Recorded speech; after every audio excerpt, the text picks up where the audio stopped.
Welcome to the RE Podcast, the first dedicated RE podcast for students and teachers. My name is Louisa Jane Smith, and this is the RE Podcast, the podcast for those of you who think RE is boring, which it is, and I'm about to prove it to you. I'm so excited about this chat. I'm here with 3 ECT RE teachers, so 3 early careers teachers in RE. So I'm here with Joe Gallagher, Michael Walker, and Michaela McCogherty. So they're just going to talk a little bit about their experience of training as RE teachers and why they chose RE and their experience of their first term in a job. So welcome, everybody. Lovely to see you. Hello. Hello. Hello. So can I just ask you, first of all, if you just go round and you just introduce kind of who you are, where you currently work, your current position, etc. So Joe, let's start with you. Hiya, I'm Joe Gallagher. I started just a couple of years ago after doing 10 years in retail. I come from a social anthropology degree background, not a normal religious education background. And I teach in the North East. I won't say the same what type of school. It's an academy school. No, absolutely fine. But not to name the school itself. And it's one of the largest in the county with about 1,600 students. I have a department of 2, 2.5. So we have a lot of classes between us. Goodness me, you must be very busy. We are. But we like it that way. Yes, absolutely. Keeps us out of trouble. And Michael, what about you? Yeah, I teach at a little boarding school just outside of York, and I teach English as an additional language, and I also teach some RE classes as well. My background is in history. I got a history degree, and I was a teacher in South Korea for about 10 years doing EAL before I came back to the UK. Amazing. And Michaela? So I teach in a Catholic secondary school and sixth form in northeast of England. My background is in philosophy and theology and religious studies. So I teach at quite a large school. We have just under 1,500 pupils, and it is one of the largest Catholic schools in our area. Fabulous. So Michaela, let's just stick with you. Why did you choose to be an RE teacher? So I've always grown up with this interest in religion. I wasn't raised in a religious household or anything at all, but I've always been fascinated with how people were interested in religion and kind of how it shaped their lives, sort of this belief in an invisible deity or a being that I recognise as God. So that was kind of where it first started. And then when I was in secondary school, RE was always seen as kind of the messing around subject. And I remember thinking, well, this is really fascinating, and there's so much that learning RE can actually bring to our lives. You know, you'll hear people go, oh, when am I ever going to use algebra again in life? And I thought, well, with RE, you're learning so much about how to be respectful of others' beliefs, the art of debating because everybody always has an opinion, and also as well just about respecting the different cultures now that we're living in such a multicultural society. And I was really passionate about being able to teach people how to diminish their misconceptions about people who have a religious identity. Amazing answer. Thank you. Joe, how about you? Why did you become an RE teacher? It's similar in a way. I came from a really monocultural small town where there wasn't very much of anything other than the same race and culture and religions that were around. And so I became quite interested in other people. So what is this, these people that I've seen and read about, and sort of went down them lines. I enjoyed it at school. Similar to Michaela, a lot of people thought it was a bit of a DOS subject and didn't want to do anything in the lessons, but I always found it quite interesting because of that interest in wanting to learn about others. And then I went down a slightly different route with social anthropology and sort of coming away from religion to go even more to the other, a little bit more obscure. But again, similar to Michaela, I wanted to come back to it to break down them barriers.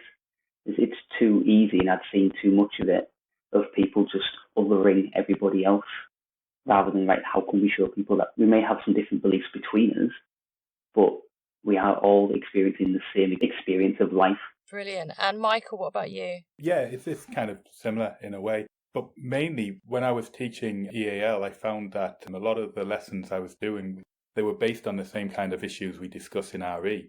And I often found that the best lessons I did as an English additional language teacher were based on discussion and critical thinking and collaboration. And when I was looking at becoming qualified, I was looking at the history curriculum and the RE curriculum. And the RE curriculum was the one that I thought there was a lot more there, a lot more content that we could get into and debate and learn from. So that was the main reason, really. I don't think you could ever get bored of teaching RE because it's so huge. And also it develops those skills that Michaela was talking about, like art of debating and listening to each other and understanding each other. I mean, you clearly all have a passion for the subject, which has come across in your answers and just the relevance of this subject in the 21st century. But I can't imagine that it was an easy process. So let's go back over your training year. What did you find the most difficult? So, Michael, let's stay with you. Well, our training year, I think, was unique because we had half of it we were all in lockdown, I think, and very few of us had placements. Yeah. So for me personally, that was quite difficult because I think for the first part of the teacher training, I didn't have a school. I had a school, then it got cancelled, then I had another school and it got cancelled. So that was really hard. Yeah. That was really difficult. And you had to do a lot of be proactive in how you were going to learn to become a teacher. Once I started working in my placement school, I think the paperwork was the most difficult. Yeah. There's a lot of it. And then that's on top of also doing your essays for the university and things like that. And I know my mentors were like, oh, you don't know how easy you've got it and things like that. But it was quite hard to do, to be the teacher and also be a student and also fill in all the paperwork as well. That was quite difficult. I mean, I'm just going to stay with you, Michael. So what did you enjoy the most? So obviously, yeah, the paperwork is crazy, but what did you enjoy the most? Well, once I got into the school, it was just really the students. It was just talking to the students and learning from them. It was really good. Joe and I actually went to the same placement school, and the students there were really open and were happy to discuss things. And yeah, I learned a lot from them. I thought that was by far the most enjoyable part of it. Great. And Michaela, what about you? What did you find the most difficult about your training year? And then what did you enjoy the most? I think for me, the most difficult thing was not having the students physically there in front of you at the start. So when I started my placement, we had a little bit of in-school, but then when I started teaching a full lesson, the first part of it, the majority of it was on Teams. So obviously you're getting used to the technology side of it. Yeah. But also as well, being able to measure the students' engagement. You had to become quite good in being able to make sure that they were engaged, that they were listening and retaining the information that you were given. And that was quite hard because obviously up here you do have quite a lot of students that maybe they didn't have access to equipment. So you might get a message of, well, I can't access today because I don't have any data on my phone. I found that quite hard to making sure that they got the same experience of the lesson, maybe just in a different format. But I think definitely the engagement, there was a few times where it was said, can you repeat that back to me in the chat? Yes. And they were quite a fan of emojis at the end, so that was a good way of making sure they were engaging. Nobody seemed to have a mic that worked, which I found very interesting, especially when it accidentally was unmuted. So things like that, that was definitely a hard bit. The bit I enjoyed the most is probably what Michael was saying, was actually getting into school, because obviously they recognised you from an image on a screen, webcam, but you couldn't build that rapport with the students the way that you can in school. So when I went into school and started teaching physically with them there, it was great because you saw the different characteristics of the kids that you were teaching, and the ones that were maybe quiet and you were worried that weren't engaging online are actually ones that are really dominant and want to contribute to the lesson, and they're quite passionate about it. And that was really, really nice to see, was to actually build that rapport. You're framing their minds for the future. So it was just nice to actually see them enjoying the subject. Absolutely. It's interesting, isn't it? Because I think kids were different online than they were in the classroom. And to have the experience of both, of teaching them in the classroom and teaching them online, you actually develop the confidence of many more pupils because they all had their little moment where they were able to join. Yeah, I think it's interesting. Joe, what about you? What did you find the most difficult about your training year, and what did you enjoy the most? I was slightly different in that I managed to get a placement quite early on more or less from the beginning. So in terms of getting in the school, that bit was a little bit more comfortable. I think that a lot of the difficulties came from trying to juggle between what the university was trying to get to us, and in some respects what was being the distance that was left, and trying to fill in the gap between that and then implementing that within the school. Fortunately, I had a really good mentor who helped fill all that in as much as possible. So I found that bit was quite difficult, which is just part of trying to train during COVID. And the time in the classroom, because of COVID, was quite restricted. We had to stay with a certain person. They could only give us so much of a timetable. So in terms of compared to previous years where people would be doing sort of 10 or so lessons a week, we was on a bit less. So moving forward with that is a little bit more of an adjustment period. But overall, I mean, that was quite minor things, really. But you just sort of get through them with a good mindset. I think, like us three in particular, teacher, we did really push forward to try and make sure we got the most out of it at every point. Even if it was sort of the build up towards getting put into the school, it was making productive use of that time. Yeah. Oh, great attitude. And Joe, just to stay with you, if there's anybody listening right now that is thinking about training as an RE teacher, what advice would you have? And then what do you wish you'd known at the beginning of the training year that you now know? I'll start with the second point. What I wish I would known a bit more was exactly how the pedagogy and some of the theories, how can you translate that into a classroom in practical terms? The more I think of that, I would have had, the more times I would have had to concentrate on other things, so that you kind of already got a little bit of steam going. So when you hit the classroom, you've already got an idea of how it's going to play out and how you can implement the knowledge into activities. That would have saved a gigantic amount of time and a gigantic amount of a learning curve. In terms of what I think you should come into the training with, the biggest piece of advice is to know exactly why you want to do it. I think if you jump straight from university, you maybe don't have an idea of what you want to do. Okay, I might try and be a teacher. It's another year of training. We'll see what happens. I'll kill a year. I don't think you're going to hold up if you get put in a difficult school or under a lot of pressure. You need to have something to fall back on mentally, a belief of why you are there that justifies when it's difficult. Otherwise, it doesn't make it worth it. You have to know why you're doing it. For me, I knew why I wanted to do it. I came at it from having had a long period of working in another industry and knowing that I'd made the change for a reason. Yeah, that's really good advice. And Michael, what about you? What advice would you have for anyone that was embarking on training to be an RE teacher, and what do you wish you'd known at the beginning that you now know? I think mine kind of goes back to subject knowledge. The advice I'd give to a new teacher would be to brush up on your subject knowledge a lot, especially if you don't come from a religious or theology background. Definitely, I think that's a big thing, because I was spending a lot of time when I was lesson planning, not only thinking about activities and how to assess the students, but also actually getting the material correct that I was going to teach them as well.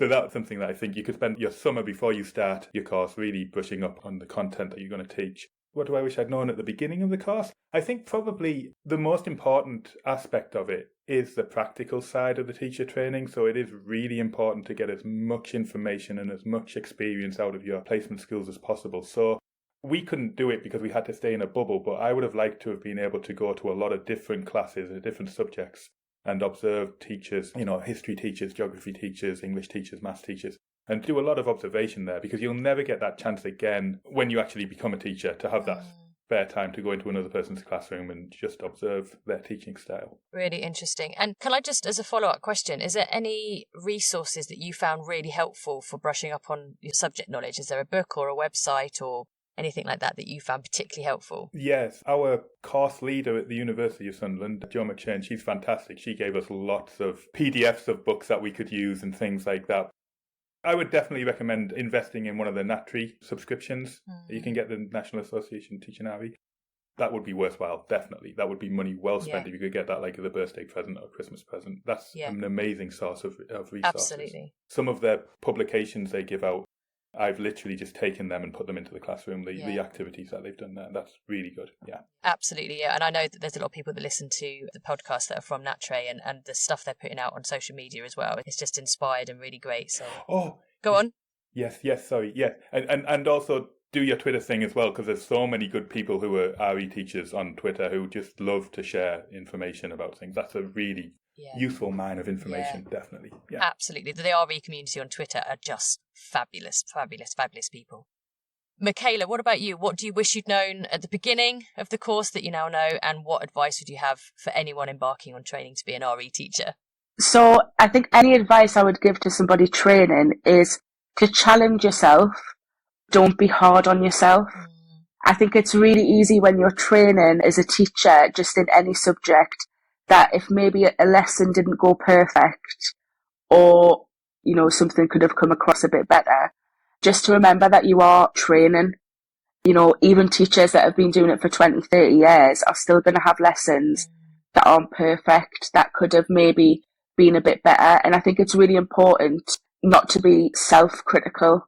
I know that was something that used to really frustrate me, was as if I felt it hadn't gone perfect, I could be really self-critical on it rather than using it as a learning opportunity. And I think that's really important to understand, that you are training and that your career it's a continuous training.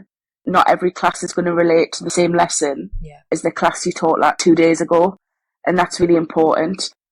What would I wish I would have known at the start? Probably just how important having a supportive department is. So I knew obviously going into a school you would have an element of support, but I was really fortunate to have 2 mentors in my training year, and just know that you are supported. It's really easy to feel like, oh, maybe I'm asking too many questions, or maybe, you know, I should be doing something a different way. And I think it's really important to recognise the sort of support that you'll get from your department and from your school, because your department they're like your family, and they know your training and that you're gonna ask loads of questions. So really just be grateful for any form of support network and recognise them as support and not as people that are there to sit and watch you and criticise you in any way. They're there to help you on this journey, and just recognise it as support and not as a 24-hour observation. Yeah, absolutely. Absolutely. And it's actually really delightful for us teachers that have been doing it for a while to see new teachers emerging out of the training. And actually they inspire us because they're learning sort of like the best techniques of how to teach based on current sort of research. And they ask questions that make you challenge your own practice. So it's actually really lovely. And it's just something you said at your first answer. My current head of department, who is amazing, breaks it down very simply and says, you want every child to come into every lesson and learn one thing. If every child goes out knowing one thing they didn't know before, that's a successful lesson. That's the measure. Because then they're learning 5 new things a day, 25 new things a week, 100 new things a month. And I think sometimes when you're training, you want every child to learn 27 things.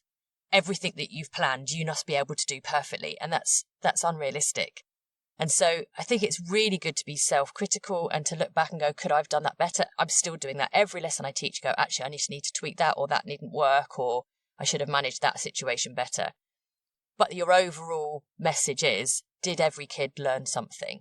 Whatever it was, because actually then children are getting 100 bits of information a month, which is more than enough.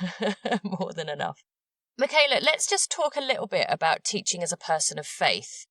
Do you think it's helpful? Because obviously Michael earlier mentioned that if you're not brought up with sort of a religious sort of context, you've got to learn every religion from scratch. Do you think, therefore, it's helpful to have your own personal faith, or do you think it could be a hindrance in the classroom? I think it can be a little of both, to be honest, because obviously teaching as a person of faith and as a practicing Catholic, it's beneficial that I'm in a Catholic school, because I'm not going to face those issues where it might make me feel that I'm compromising my own, morals and ethics on thinking. But at the same time, you have to remember you're not there to recruit new believers or to convert people. You are there to teach them. But as a person of faith, you do feel a responsibility to be a witness to the faith as well. And certainly, as a Catholic, when I apply my lessons, it goes back to what you were just saying there about if they can learn one thing that day, that's really important. And for me, I always like to think, well, if just one child that week can hear a line of the gospel, then personally for me, that's something brilliant and that's wonderful. And I feel like I'm contributing and maintaining my own faith as well. I think what's brilliant about it is as a person of faith as well, you can become quite comfortable in your own belief system and, acknowledging that this is what I believe and this is what it is. And I think with having a mixed group, even teaching in a Catholic school, not everybody is Catholic. You have people who are followers of Islam, you have people that are obviously atheists. I mean, I have a devout atheist husband, which has definitely been beneficial in terms of figuring how I can debate, and argue from an atheist point of view. But I think what's really important is that as a person of faith, you're in an environment where you can recognise that not everybody is going to have the same belief system as you, and that you don't let that impact on your teaching in a way that's negative. So, you allow them the platform to have that debate, to open that dialogue, about your different belief systems. And that's what's so beautiful about, RE and teaching as a person from faith. And it's incredibly important that your own beliefs are challenged, because that's what makes me grow in faith as well, is it affirms my belief of what I have. And that's really, really important for me, is that I'm challenged on my beliefs, but also that people come into my classroom knowing that their beliefs are respected and that they have this platform that they can comfortably share them. Ensuring that they are respectful of anyone's beliefs in that classroom, and being able to sort of take that out, into their adult life, because they are going to encounter at every point in their life a moment where they're going to meet people who they don't agree with. And it's how you present yourself.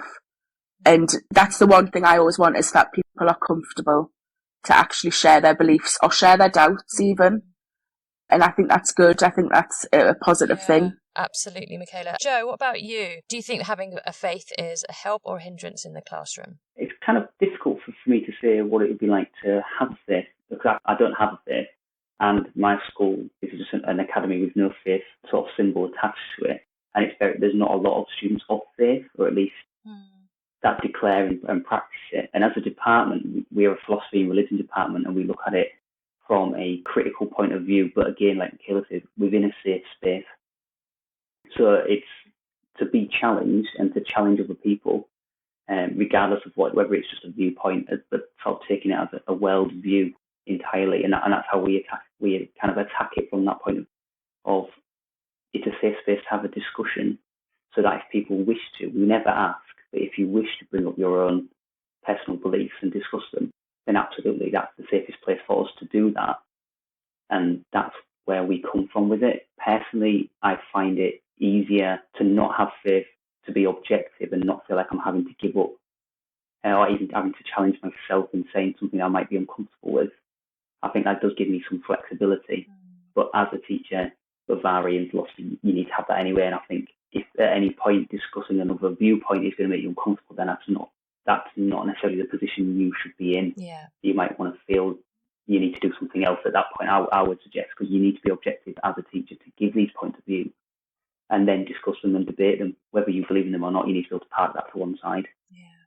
And I think that's what Michaela was saying, that to be challenged and to sort of be respectful of everybody and to be respectful to yourself and still be able to provide a service that works for the students. Yeah. Michael? Yeah, well, at my school, the head of RE is the actual school chaplain. So he's obviously very knowledgeable about Church of England beliefs and practices. And that's really helpful for the students, because he can walk into the classroom and with very little notes just give a really enjoyable lesson on that topic. But then, of course, the issue is, does that knowledge also translate across the other world religions? So I think, like everybody said, there's pluses and minuses to this, and as long as the content is delivered with an open mind and the students are able to understand it, I think it shouldn't really be a problem or be a hindrance if you are or if you are not a person of faith. It's really kind of down to how the students take that information and what they do with it, really. Just interesting, actually, because I remember this from my first 10 years of teaching, as to whether you share your personal opinion and personal faith with the class. What are your thoughts on that? I don't, no.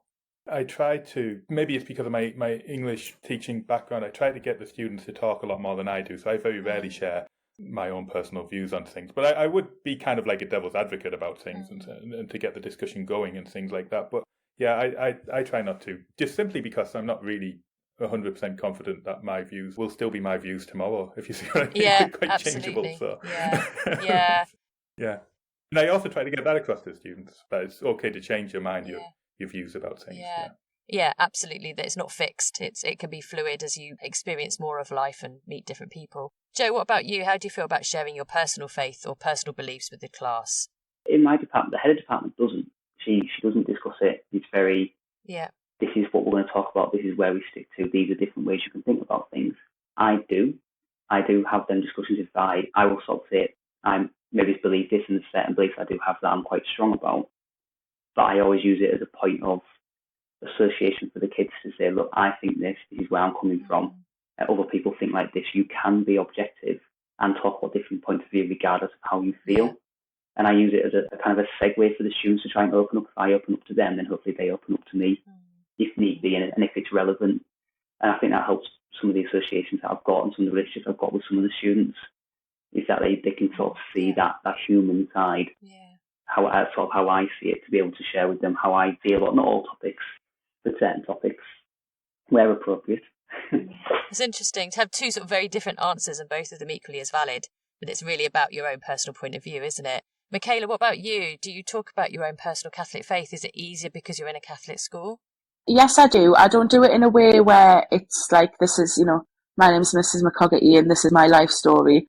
But I think it's just about subtly as well doing it. You have as an RE teacher, it's really important that if you are a person of faith, that they can see that, so when they come in my classroom, my wall with my name on, I have a rosary, I have pictures of things. And also, I think it's a good starting point. It's a good icebreaker. If I've had kids come in my room and be like, Miss, what's that picture of and why have you got that? And it's really a way of just opening a dialogue as well and helping them to understand what it's like if maybe they don't have a faith, and that recognizing that all these things that happen within your own faith system can happen also if you don't have a faith. So, tolerance and respect and things. I think they're able to recognise and learn how to develop those things by maybe realising that actually, I might be an atheist, but I actually have somebody who has a practice and faith in here. So I need to learn to be respectful towards their beliefs at the same time as getting mine across. So definitely, I think to a degree, it is important. But again, I would say, you're not there to kind of convert them. So I sort of wait for them to ask a question about something rather than going, oh, look at this picture, what does this symbolise to you? It's more of just it's there in the background and that they're aware of it. It's interesting. For the first 10 years, I didn't tell any child what I thought because I didn't want to influence them or make them feel that my beliefs were what was the right one. And actually, what you were saying, Michael, is I wanted to give the children the platform to talk. It wasn't about me. In the last 10 years, I have told children what I think because it's almost modelling what it means to have an opinion and to be able to express your opinion and have reasons for it. But actually, I do sometimes find now that I sometimes dominate with my opinion, and I've just got to pull myself back a little bit. So I think there's no right or wrong answer. It's about knowing your children. It's about knowing you, your style of teaching, and what works within your classroom. When I started teaching, we looked at, the layout of a church, and this is what a synagogue looks like, and this is the Ner Tamid, and it was a very, very different RE to the one we have now, which is moving towards worldviews, and it's about talking about your opinions and why people do what they do and how it influences them. Coming into this now, where do you see RE going? Where do you see the future of RE? Let's go with Joe. I think sort of the curriculum that we're developing, because it's a whole new curriculum where we're at the minute, 7, 8 and 9 is all new. It's kind of scrapped what was there before so that we can come with it from what we feel is the most current push forward. So sort of taking a well-views approach, using big ideas and sort of having fresh old concepts of like community and words and a good life, and having inquiry questions that dig a little bit deeper. So whether it is Year 8 looking at how do you live a good life, and Year 9 is sort of looking at belief and God and sort of taking it from the arguments for God, and then how can we look at life and find purpose without God, and sort of comparing and contrasting.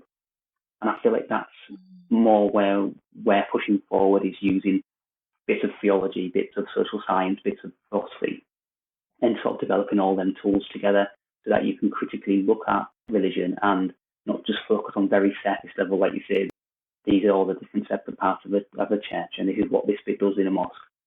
It's getting deeper into that, so then in the lived experience of a Christian or a Muslim, how does that translate? How does that help them? Where does that fit in? So if you are living your life and you come out of school, you move on further down the line, you can see when you see somebody, you see a Muslim in the street praying perhaps because that's what they've decided to do at that particular time, you have an understanding of why and where that comes from, as opposed to you can sit and annotate a picture of the inside of a mosque. Yeah.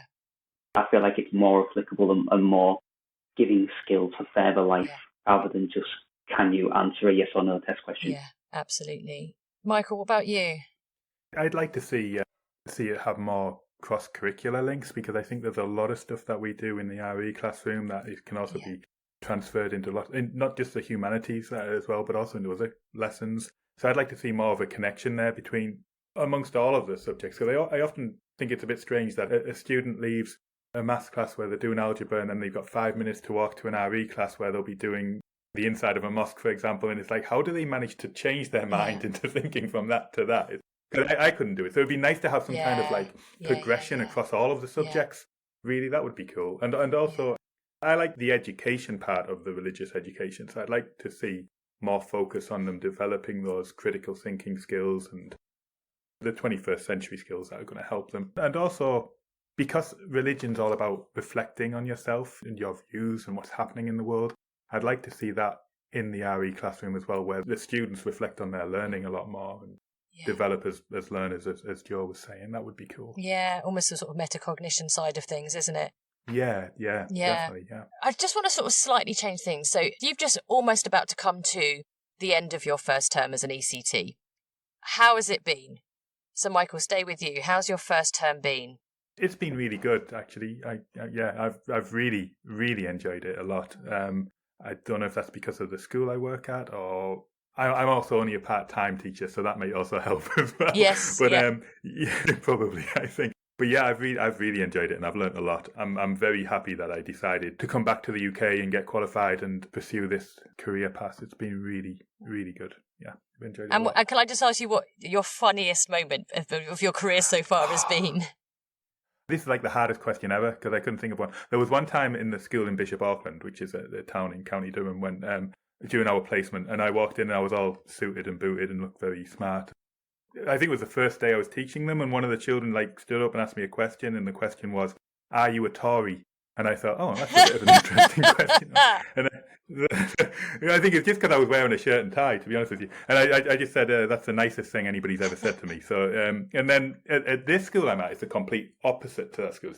Yeah, it's a lot more affluent, so to speak. And the biggest issue we have there is when we're trying to talk about things like, even simple things like taking a bus, when we're talking about religions in India and in other countries, and we say things like, oh, this is what happens and stuff like that. They have no real kind of idea about that, because they're all in this little boarding school area where they don't have any real world examples, if you see what I mean. And even things like, these people would then take the bus and go to the next holy site, and they would, what's a bus? And these are actual English students. They've never been on a bus before, because they're so, it's quite an eye-opener. So it's really good, because I've had two extremes and I've enjoyed that a lot. So you almost think that affluent people have a lot of cultural capital.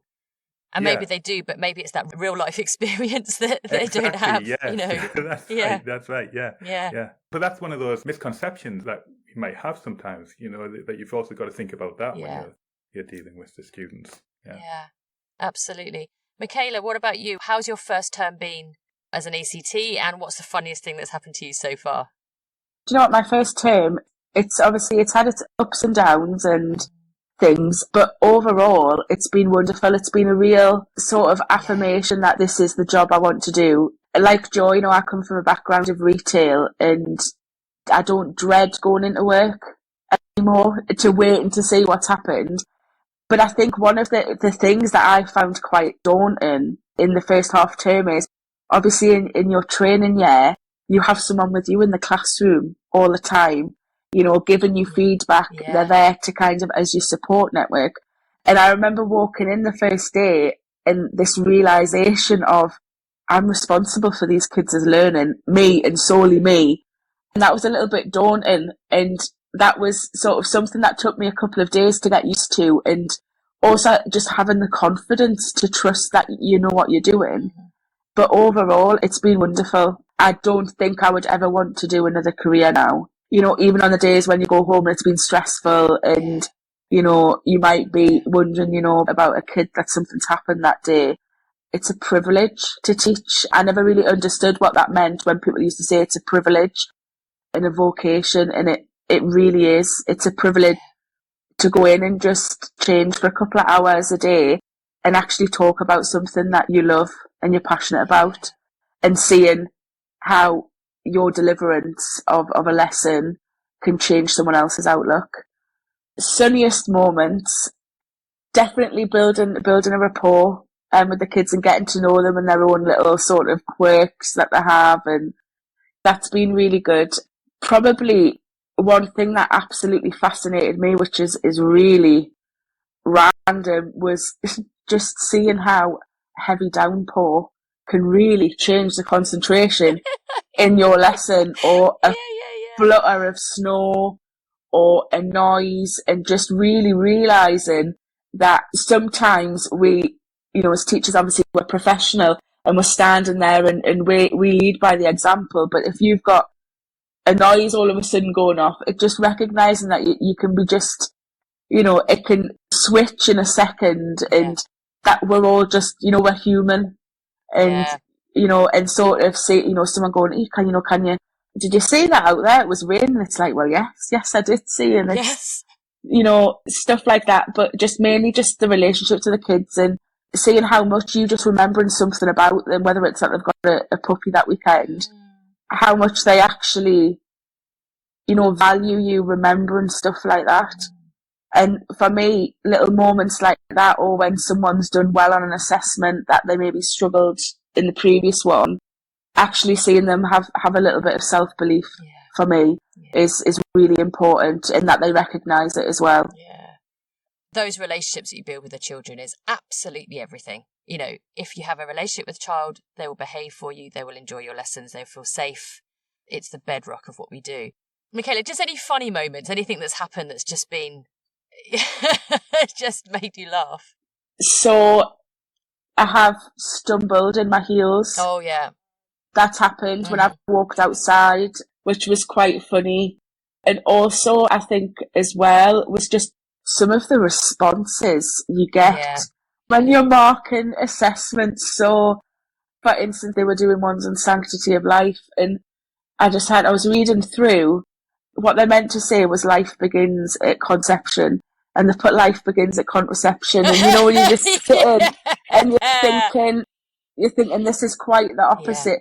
But just little things like that it's, just again, those natural human mistakes, and just some of the responses that they have about their beliefs can be quite funny in a way as well. For me, it's the made up quotes where people get confused between Arnold Schwarzenegger, who says, "I'll be back," and the return of Jesus in Judgment Day. Stuff like that is brilliant when they use quotes from movies in their answers. I always love that. So, Joe, what about you? So how's your first term been as an ECT, and what's the sort of funniest things that you've experienced so far? It's been very challenging, a very big change from teaching 5 classes a week to 18 different classes a fortnight. Yeah. Seeing them for like an hour a week that's quite a change. But with that, I've enjoyed being the autonomous person in the classroom, and sort of feeling this is my classroom, this is my space, and all that's daunting, like kind of that imposter syndrome to begin with. But then once you kind of get comfortable and start to get that comfort anyway, you know that this is your classroom, and you have that freedom and that comfort to kind of lead where you want things to go. And the little bits that have been really nice is sort of the kid that stops you in the hallway and is like, "You right, Sarah? How you doing?" Yeah. And I really enjoyed your lesson last lesson. "Oh, when have I got you next?" Those little bits, they're tiny. Some of the kids probably doesn't even remember it 10 seconds later. But in terms of how I feel towards how the lessons have gone, even if I felt that they've gone bad, but some of the kids have enjoyed them, then that turns it around quite a lot. Or when one of the students will just come out with something, so like a little ponderance they've had quietly to themselves, and you're like, do you realise you're in year 7 and you've just somehow stumbled across something that you see in A level? Yes. And like those little bits and little sparks of something, like just get you excited. Yeah. Then they make it worth it. Yeah. Absolutely. Yeah, I had a year 9 boy that came up with Pascal's wager on his own, and it was literally the next slide. I was literally about to teach them that, and he came up with that on his own, and I was like, wow, it blows you away, isn't it? What about sort of funniest moments? Anything funny that's happened to you? The one that springs to mind was yesterday. I had a year 9 class, and they really struggled with some of the concepts we've done, and we were looking at Parable of the Gardener to give them a little sort of introduction to how can they take parables and work with them, and sort of get an understanding of something a bit broader and about belief in God.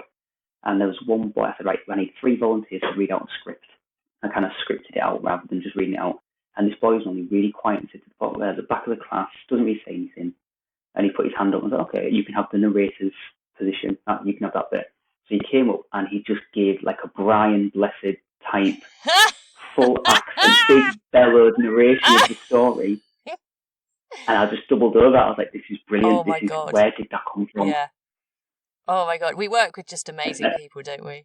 Yeah, I just couldn't believe it. I was, where has this quiet little child gone? And then this, he put an accent on and everything. And then you only asked him to read it out normally. Oh my God. And you just gave him a platform. And that's part of that privilege, isn't it? Is just to see the humans behind the students that are sitting in front of you and finding out who they are. Absolutely. I love that. For me, it's always wardrobe mishaps. So early on in my career, constantly would go to work and buttons were done up wrong and I'd be wearing odd shoes that were like similar in shape but different colours. You know, things like that. You become quite vulnerable when you're standing in front of children. So, I love that. And just as we close, is there any sort of final thoughts you have for our listeners? So, Joe, what thoughts would you like to leave our listeners with? I think for me, it's you have to know why you're doing it. Absolutely. I come back to that quite a lot because when it is tough, and it can be really tough, there's some days where you just want the world to open up and swallow you for a little while. Yeah. You have to know why you're going to put your clothes back on the next day and put your shoes on, put your lanyard on and walk back in that classroom. And then make sure, like Michaela said, you've got that support around you. You're all kind of in the trenches together in a way. And the more support you can get, the more you kind of are open to receiving feedback and working with it and being humble about it. That's how you'll get better, particularly in your early career. But you need to be able to take that and work with it rather than feeling like it's an attack. And that's a skill and that takes time. But if you can do that and you can work on that, then you've got something ahead of you that you can really start to look forward to. Yeah. Excellent. Michaela, what about you? Just final thoughts for our don't listeners? be hard on yourself as a trainee, as an ECT. It does get easier. You're going to feel like maybe you don't have any work life, home life balance in the first year, and take time to make sure that you do get that balance. Just because you're going to be no good to the kids if you're not being good to yourself. So really make sure that you force yourself to, have a day off at the weekend, just do something you enjoy because you've come into this, because you've got a passion and enjoyment for it, and don't let that be diminished at all. I mean, a lesson that you spend 8 hours planning is not twice as good as a lesson you spend 4 hours planning. It doesn't increase exponentially, but you teach from an empty cup and the 4 hours that you spent is wasted. I mean, I have Sunday off every single week. I don't do any work, never have done, even when I was running a department, because you can't teach from emptiness. Thanks, Michaela. And Michael, final thoughts from you. I just think for the people who are listening, it's the best job in the world, really. As Whitney Houston once said, I believe the children are the future. Teach them well and let them lead the way. And all the people out there who are sharing things on social media and helping their colleagues, then even if the little word thank you doesn't really come to much, but it does help all of these people who are training, all of us who are training. We got a lot of help from people who'd worked at the school before us, and it's just great to share that knowledge with other people. So thank you for everybody who's listening and who does that. Really, it's really helpful. Yeah, absolutely. That's definitely the first Whitney Houston shout out we've had in 50 episodes. So thank you for that. Yeah. What a really positive way to end actually is just to thank everybody that's brought all of us to the point that we're at now. It's a wonderful community of teachers. Michaela, Joe, Michael, thank you so much for giving up your time and chatting to us. It's been so delightful, and I think so many people are going to feel really inspired by what you've said. And, I think that those of us have done it for a while as well. It's just lovely, lovely, lovely to see such wonderful people coming into this incredible career. So thank you so much. My name is Louisa Jane Smith, and this has been the RE Podcast, the podcast for those of you who think RE is boring, which it is. We just proved it. But thank you so much for listening to us bore the life out of you.